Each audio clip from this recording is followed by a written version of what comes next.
dia 20 de novembro, é dia de Internacional de Direitos de Mulher, e é aqui, através da Diretiva de Centro de Bairro Praia Pabau, a decidir para organizar uma atividade para nós mulheres aqui, não somente mulheres de Praia Pabau, mas mulheres de Aruba em geral.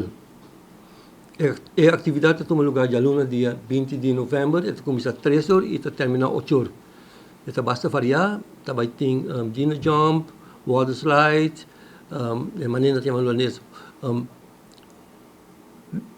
Castelo de Island, Vicente Pavimento, e também tem outro vegan também, não é muito para participar e naturalmente para ganhar um bonito prêmio também, não? Denis, quando para entrar? Entrada, aqui no Centro de Bairro Play Babau, nós não tocamos, a entrada está completamente grátis, então, bar e cozinha, da maneira para ir, tem muito mais, tu custa 2 florins, então, eu me quero receber uma por Yuku 4 florins, e é para comer e beber algo aqui no Centro de Bairro Play Babau. De que idade nós estamos falando de dia, Denis? Nós estamos falando de 0 até 12 anos, mais ou menos, e me mencionar também que a atividade tem seu câmbio também, porque 6 horas também tem um brass band, então não chama para o ritmo de brass band, mas também 7 horas para 8 horas também tem um show de jovem para jovem, onde diferentes grupos de baile juvenil e também cantantes solistas juvenil também lo participam.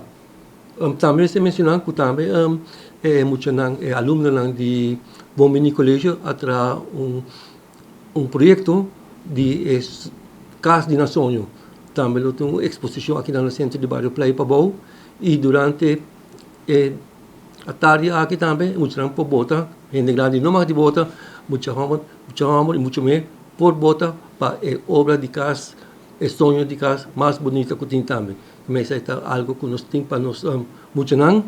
Também me está suplicar na maestro não, para por favor, dia 20 de novembro, não donem muito na huiswerk. Tanang dia, lagi na gosta din ang dia.